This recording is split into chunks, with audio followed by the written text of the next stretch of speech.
This was supposed to be an easy trip, but lightning has a way of changing your priorities.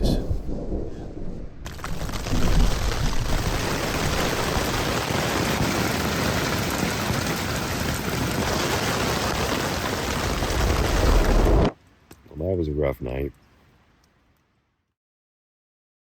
So here's the trick to longevity.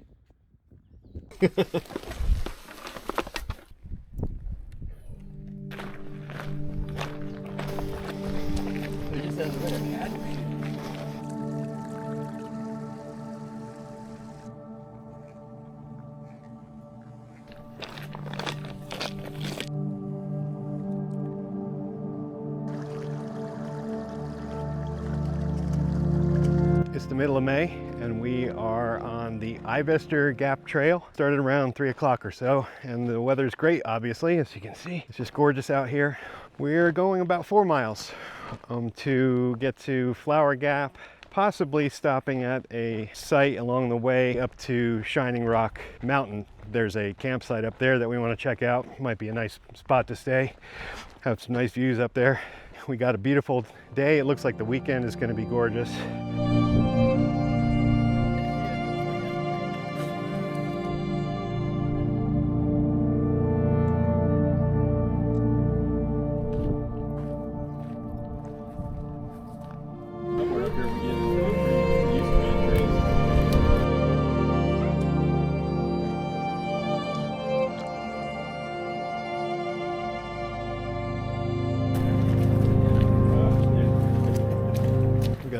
Very swampy trail here, having to navigate without getting our shoes too wet.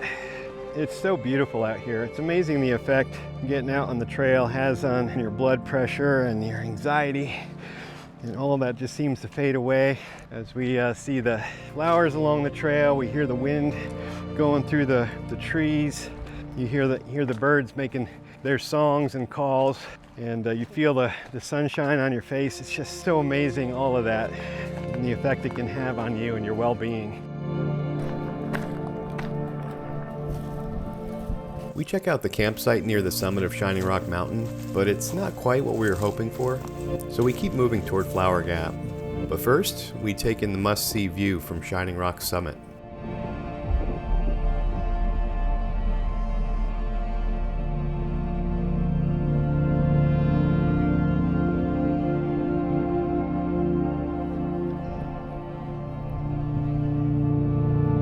Oh, what a beautiful thing.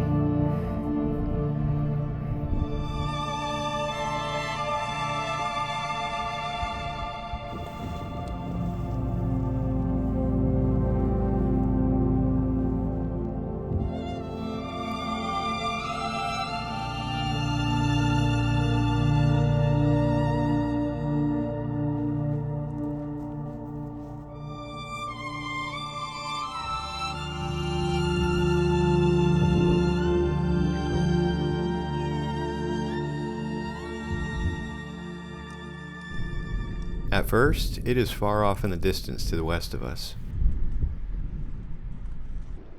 However, we soon realize that the lightning is heading in our direction. The meat of it should be down south of us a little bit. So hopefully that'll be the case.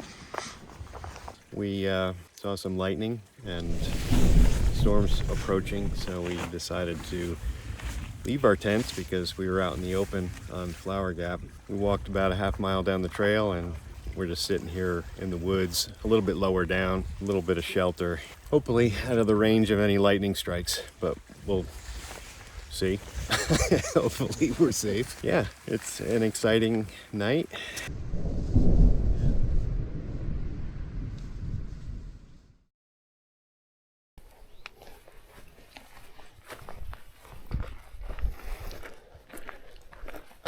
We are on the Art Loeb Trail after a restful night in Flower Gap. We got back to camp probably around 10:45 after those thunderstorms rolled through. We seemed to have dodged a bullet with that, and it wasn't that severe, so that was good. But yeah, we're on the Art Loeb Trail and we're heading towards Shining Rock, and then we're going to continue on to Cold Mountain because we want to see what kind of damage happened to Cold Mountain during the Rattlesnake Branch Fire, which happened back in March, just a couple months ago. Based on the fire maps, it looks like a significant portion of the mountain burned. So we're curious to see what it looks like now. But yeah, comfortable weather to hike. It's overcast, wouldn't mind the sun being out, but we're looking forward to a nice day of hiking along the Art Loeb Trail.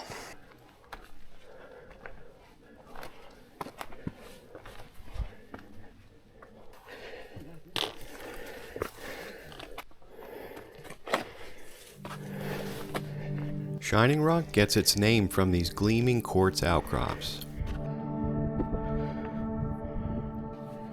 It's one of our favorite spots in the wilderness, and it's easy to see why.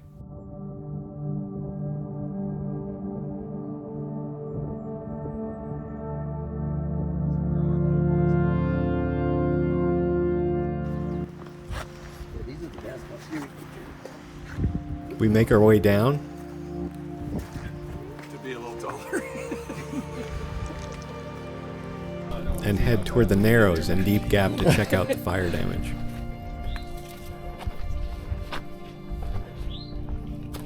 Looks like some fire reached up here. Still a couple miles out from Deep Gap, where it seems like the perimeter is mapped with the Rattlesnake Branch Fire.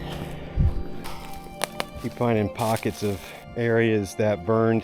Apparently embers traveled from the main fire and were carried over and then started little fires all over the woods here. You can see where some of the leaves have burned up and some of the wood had caught, but some rains had come and apparently were able to douse all of these areas that were catching fire. This definitely could have been a lot worse. Probably within 6 months' time, you'll hardly even notice.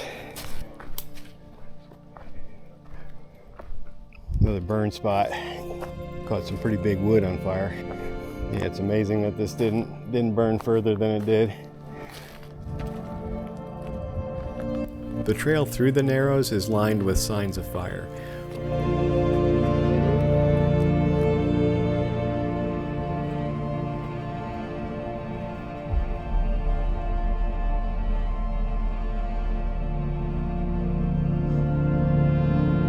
But even in the charred landscape, new life is already pushing through.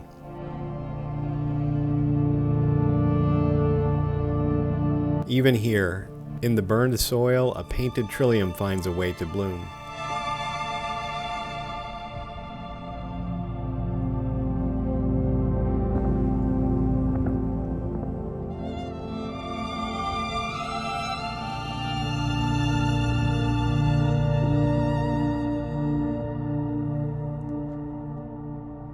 From the narrows, we can see the burn scar on Cold Mountain.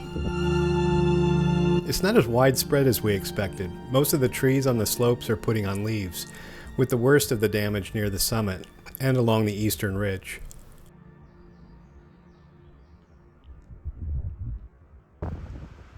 We start making our way back, relieved to see one of our favorite places beginning to heal.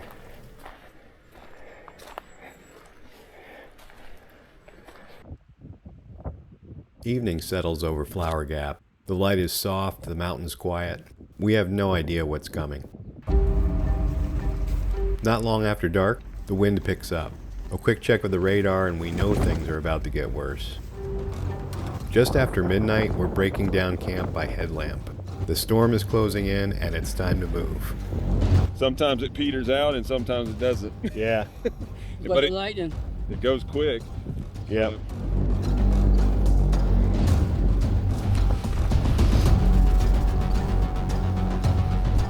Squall line storm is supposed to come in within the hour, so we're going to try and get set up really fast here and get out of the weather. Might get pretty severe pretty quick.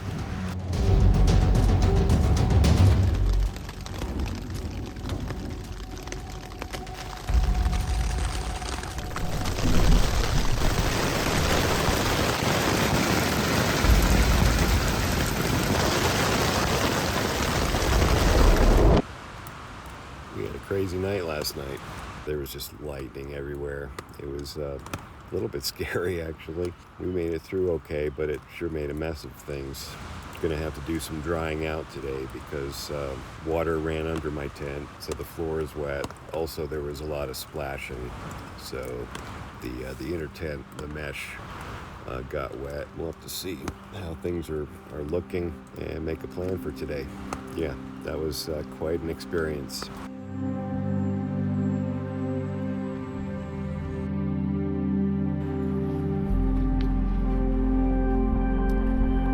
Such a rough night last night, we decided to cut our losses and get back on the Ivester Gap Trail to head back towards the car. When the rain came and the lightning, it really prevented us from getting any sleep, so we're pretty wiped out, but not a total loss. We enjoyed it out here in Shining Rock Wilderness, and we certainly look forward to getting back out here and seeing some of the sites that we had meant to go see, such as Black Balsam Knob and Tennant Mountain, but we'll leave those for another weekend.